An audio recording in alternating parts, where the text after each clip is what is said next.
4세대 토요타 레이브이사는 외관이 파격적으로 바뀌었다. 모든 사람이 이 변화에 긍정적으로 반응한 것은 아닙니다. 그러나 토요타는 무엇보다도 전설적인 신뢰성을 자랑합니다. 그리고 레이브이사는 이것으로 괜찮지만 토요타는 같지 않다는 의견이 있습니다. 이 기사에서는 모델의 모든 주요 구성 요소를 다루고 중고 사본을 구입할 때 주의해야 할 부분을 알아봅니다. 토요타는 고장이 나지 않지만 수리 비용이 많이 들기 때문에 이것은 중요합니다. 일본 자동차 산업에서는 전통적으로 도장 작업이 약합니다. 오프로드용으로 설계되지 않았으며 도시 모드에서도 조심스러운 취급이 필요합니다. 이 나이에는 부식에 대해 말하는 것이 아니지만 확실히 극힘과 칩이 있을 것입니다. 대부분의 경우 간단한 연마로 제거할 수 있습니다. 가솔린 엔진.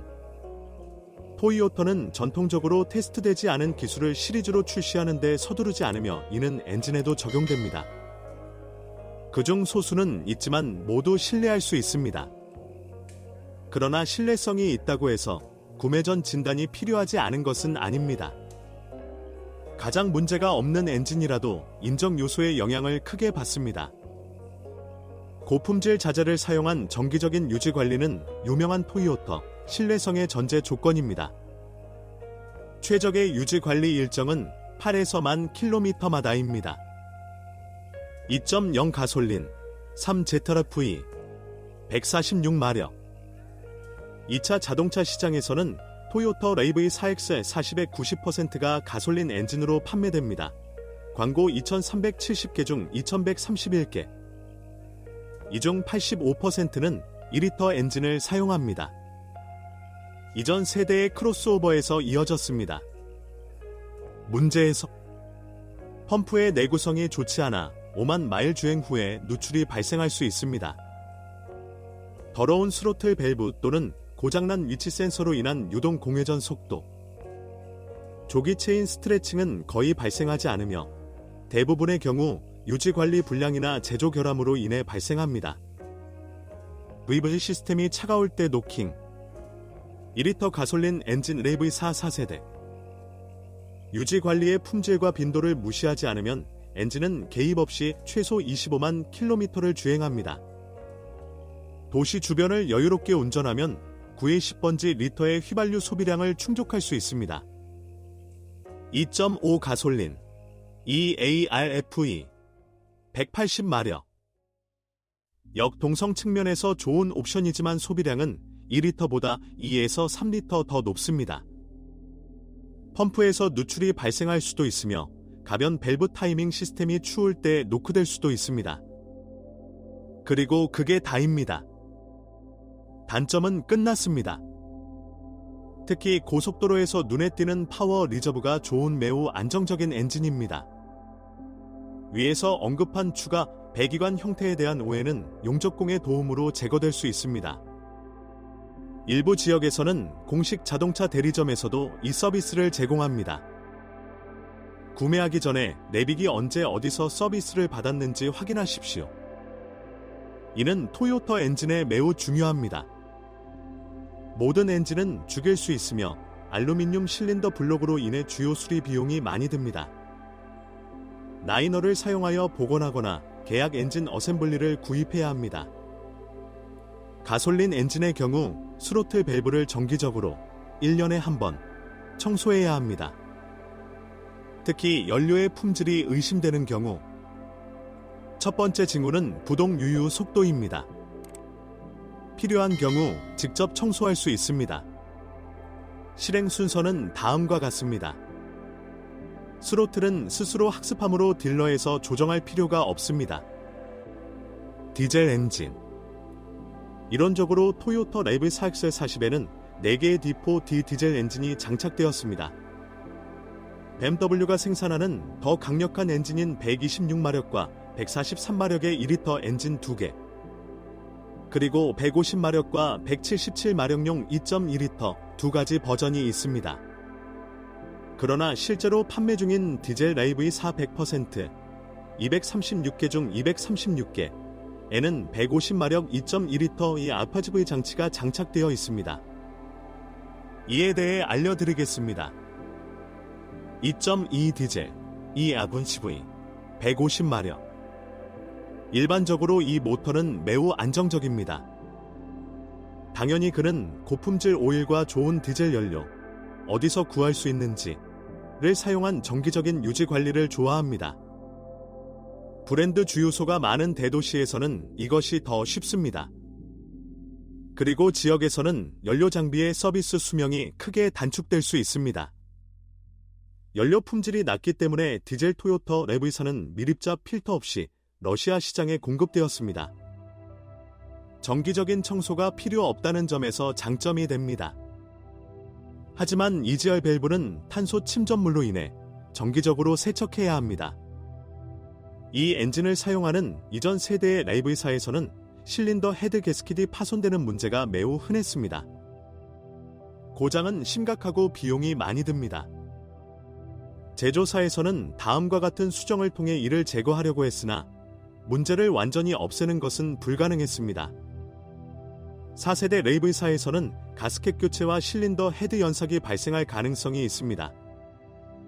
디젤 엔진 토요타 랩의 2.2L 340Nm의 토크는 출발 시 탁월한 견인력을 제공합니다. 그러나 여기에는 또한 특정 단점이 있습니다. 자동 변속기는 너무 빈번하고 갑작스러운 시동을 견딜 수 없어 상당한 추가 비용이 발생할 수 있습니다. 그건 그렇고 소비에 대해서 평지에서 시속 100km로 주행하면 100회당 5.5L의 디젤 연료를 얻을 수 있습니다. 운전 모드에 대해 너무 많이 생각하지 않는다면 고속도로에서는 7L, 시내에서는 9L가 됩니다. 인젝터의 수명은 200에서 25만 킬로미터에 충분하며 교체만 가능합니다. 덴소의 복잡한 앞전 인젝터는 수리할 수 없습니다. 토요타 랩의4 하이브리드 랩의4와 일반 차량 사이에는 뒷문에 하이브리드 명판과 파란색 테두리가 있는 토요타 로고 등 외부 차이점이 거의 없습니다. 그리고 내부에는 수정된 계기판과 접근하기 어려운 곳에 2개의 추가 버튼만 있습니다. 하이브리드 설정은 일상적인 자동차 사용에 새로운 변화를 더합니다. 장난감과 같지만 성인용입니다. 배터리는 뒷좌석 아래에 있으므로 뒷좌석 소파를 접은 채 평평한 표면에 기대서는 안 됩니다. 파워트레인은 2.5L EA 알파X 가솔린 엔진과 후방전기 모터를 기반으로 합니다. 전체적으로 그들은 197마력을 생산합니다. 8.4초 만에 수백 개까지 가속됩니다. 렉서스 NX 300H에서 빌려왔는데 신뢰성에는 문제가 없을 것입니다. 운영 통계는 아직 부족하지만 잠재적 자원은 10년, 마일리지 30만 미만이 아닐 가능성이 높습니다. 가솔린 엔진은 전기 부품보다 주의가 필요할 가능성이 더 높습니다. 하이브리드는 서비스 수명이 20만에서 25만 킬로미터인 시프트와만 결합됩니다. 도시 조건에서 휘발유 소비량은 6.5에서 7.5L입니다. 하이브리드 랩의사는 교통체증 및 교통체증을 최대한 줄여줍니다. 고속도로에서의 소비량은 일반 가솔린 랩와 동일하며 제한 속도에 따라 달라집니다. 하이브리드 랩의 오프로드 규정 및 작업 목록에 따르면 하이브리드 랩의 서비스는 가솔린 서비스와 다르지 않습니다. 즐거운 보너스는 브레이크 패드를 드물게 교체한다는 것입니다. 제동 에너지를 회수하여 배터리를 충전합니다. 실제로 이는 브레이크 페달을 가볍게 밟으면 토요타가 전기 모터의 도움으로 속도를 늦추는 것을 의미합니다. 급제동 중에만 표준 제동 시스템이 켜집니다. 이러한 RAV는 참신함과 판매량이 적어 판매하기가 어렵습니다. 전염 기어박스는 3가지 유형만 가능합니다. 기계식 6단 변속기 11, 21 클래식 토크 컨버터 자동 마지막 2개는 조심스럽게 다루어야 합니다. 수동 또는 시베트만 2리터 가솔린 엔진과 결합되었습니다. 디젤과 2.5리터 엔진에는 더욱 안정적인 6단 토크 컨버터 자동 변속기가 탑재됐다. 그러나 이것이 6만 칸마다 서비스를 받을 필요가 없다는 의미는 아닙니다. 구매 전 변속기 오일 교환 이력을 확인하세요. 그렇지 않으면 20만 마일리지까지 자동 변속기를 완전히 재구축하거나 교체해야 합니다. 340Nm의 디젤 엔진 토크와 날카로운 출발, 공격적인 운전 스타일이 결합되어 안정적인 기어박스의 수명이 2~3배 단축됩니다. 다른 경우에는 개입 없이 30만큼 이상의 마일리지를 기대할 수 있습니다. 무단 변속기는 기어 변속을 시뮬레이션합니다. 따라서 트롤 리버스 효과가 없으며 이 운전 모드는 대부분의 운전자에게 더 친숙합니다. 모든 유형의 자동 변속기에는 잠재적으로 높은 리소스가 있지만 의식적으로 조심스럽게 처리해야 합니다. 자동 변속기 수명의 3가지 요소. 1. 갑작스러운 출발과 지속적인 공격적인 운전을 피하십시오. 2. 오프로드에서 장시간 미끄러져 과열되지 않도록 하십시오. 3. 6만 캔마다 오일을 교환합니다. 결과적으로 2리터 가솔린 엔진에서만 12 또는 수동 기어박스 중에서 선택할 수 있습니다. 디젤과 2.5리터에는 아이신 자동 변속기만 장착되고 하이브리드에는 10V만 장착된다. 보류. 세신은 단순하고 안정적이며 견고합니다. 3세대에 비해 서스펜션 디자인은 그대로지만 이동이 더욱 편해졌습니다. 그러나 이는 좋은 노면에서는 마찬가지입니다. 아스팔트와 부서진 도로에서는 모든 불규칙성이 명확하게 느껴집니다. 스타일을 변경한 후 너픽의 서스펜션은 주로 스프링으로 인해 더욱 편안함을 지향하도록 조정되었습니다. 그러나 강인함은 상대적인 개념입니다. 어떤 사람에게는 바지의 백본이 다른 사람에게는 순수한 즐거움입니다. 그러므로 다른 사람의 말을 믿지 말고 직접 다양한 도로에서 시승해 보시기 바랍니다. 그러나 유지 관리가 가능하면 모든 것이 정상입니다. 2012 토요타 RAV4는 하단 전면 컨트롤 암 부싱에 문제가 있었습니다. 30에서 4만 마일 후에 실패했습니다. 그러나 토요타 엔지니어들은 이를 강화된 제품으로 신속하게 교체했습니다. 총 정지 자원은 최소 10만 킬로미터입니다. 물론 일상적인 도로의 질과 구덩이, 실명에 따라 달라집니다. 전면 볼 조인트는 볼트로 체결되어 있어 레버와 별도로 교체됩니다. 이 옵션은 유지관리 비용이 훨씬 저렴하며 이러한 접근 방식을 자랑하는 제조업체는 거의 없습니다. 또한 하단 전면 서스펜션 암 자체도 상당히 기념비적으로 보입니다. 그리고 모델의 나이가 작기 때문에 누구도 모델을 완전히 변경하지 않을 것입니다. 일반적으로 별도로 판매되는 공이나 무음 블록을 교체하는 것으로 충분합니다. 후방 스테빌라이저 스트럿의 장착은 의문을 제기합니다.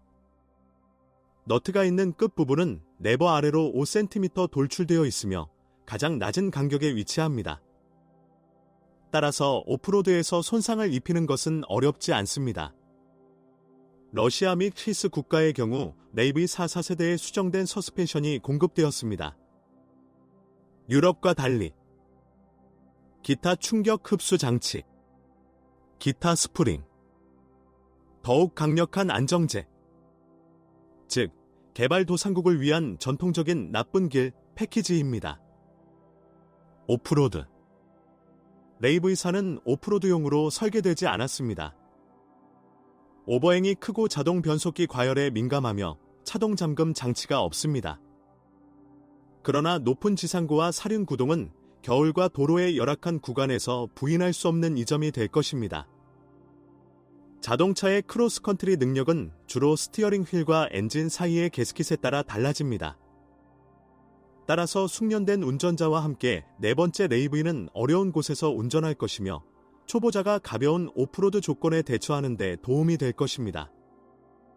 무분별한 오프로드 실험의 결과 새 머드가드 구입, 범퍼 수리 및 페인팅, 파손된 남다 프로브 와이어, 후방 스테빌라이저 링크 손상, 자동 변속기 또는 변속기의 수리 비용이 많이 듭니다. 자동차의 목적과 운전 기술을 냉정하게 평가하십시오. 그러나 일상적인 운전에는 전 륜구동이 도움이 됩니다. 급회전 시 토요타 레이브의 안정화 시스템은 자동으로 최대 50%의 토크를 리어 엑셀에 공급하여 궤도를 안정화합니다. 이는 추가적인 보안 요소입니다. 그리고 겨울에는 도심에서도 4WD와 높은 지상고 덕분에 생활이 훨씬 편해집니다. 후륜구동 커플링은 3세대 레이브이사의 테스트를 거쳐 신뢰성이 높다. 고장이 나더라도 베어링을 교체해 계속 주행할 수 있다. 그리고 제어 전자장치는 처음부터 개발되었으며 어려운 도로 상황에서도 운전자를 잘 도와줍니다. 조향 및 전기. 레이브의 스티어링은 정기적으로 지원되며 상당히 반응적인 설정을 가지고 있습니다. 차는 운전하기에 즐겁고 대부분의 운전자는 불만이 없습니다. 파손된 스티어링 렉 부싱이 문제가 될 수 있습니다. 노크 소리는 고르지 않은 표면에서도 명확하게 들리며 구매하기 전에는 알아차리기 어렵습니다. 부싱 자체는 저렴하지만 교체 작업 비용은 주유소에 따라 크게 달라집니다. 전동식 뒷문이 도중에 장애물에 부딪히면 과열로 인해 모터가 매우 빨리 고장납니다. 스타일 변경 후 열 제거 기능이 향상되었지만 위험을 감수하지 않는 것이 좋습니다. 전동식 뒷문은 공식 딜러들과 별도의 논쟁 지점이다. 작동할 수도 있고 그렇지 않을 수도 있습니다. 그리고 오작동을 증명하는 것은 매우 어렵습니다. 물론 브레이크 패드의 수명은 주행 모드에 따라 다릅니다. 그러나 네 번째 레이브의 소유자의 거의 모든 두 번째 리뷰에서는 공장 전면, 디스크와 패드의 빠른 마모에 대해 언급합니다. 고품질 애프터마켓 브레이크 부품을 설치하면 문제를 영구적으로 해결할 수 있습니다. 또는 패드가 거의 마모되지 않는 레이브4 하이브리드를 구입하세요.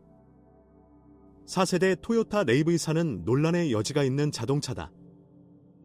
한편으로는 브랜드의 유명한 신뢰성과 오랜 테스트를 거친 주요 구성 요소로 인해 작은 것들에 대한 비용 절감과 높은 시작 가격이 제공됩니다. 서스펜션은 뻣뻣하지만 강력하고 유지관리 비용이 저렴합니다. 서비스 수명이 30만 km 이상인 엔진이지만 고품질 유지관리가 필요하며 엔진 오일 및 필터 교환 간격을 8,9천으로 줄이는 것이 좋습니다. 자동 변속기와 심지어 CVT도 6만 마일마다 한 번씩 정비하는 것을 기억하고 갑작스러운 출발이나 오프로드나 눈 위에서 미끄러지는 것을 남용하지 않는다면 당신을 괴롭히지 않을 것입니다. 실제로 토요타는 레이브4의 형태로 전설적인 신뢰성을 확인할 수 있습니다. 이는 좋은 손대 맡겨진 경우에만 가능합니다. 따라서 중고품 구매 시 서비스 내역과 운영 모드를 우선적으로 고려합니다.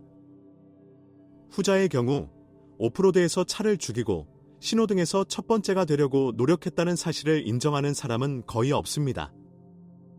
이는 어떤 경우에도 고품질 진단이 필요하다는 것을 의미합니다. 또한 브랜드와 모델의 인기로 인해 정비사들은 주요 구성품의 내부와 외부를 연구했습니다. 인기로 인해 레이브4의 또 다른 단점이 발생합니다. 즉, 동급생에 비해 가격이 비싸다는 것입니다. 그러나 이것은 또한 장점입니다. 일본 크로스오버는 엄청난 유동성을 가지고 있습니다. 수년에 걸쳐 특히 신선한 세대의 가치는 실질적으로 떨어지지 않습니다.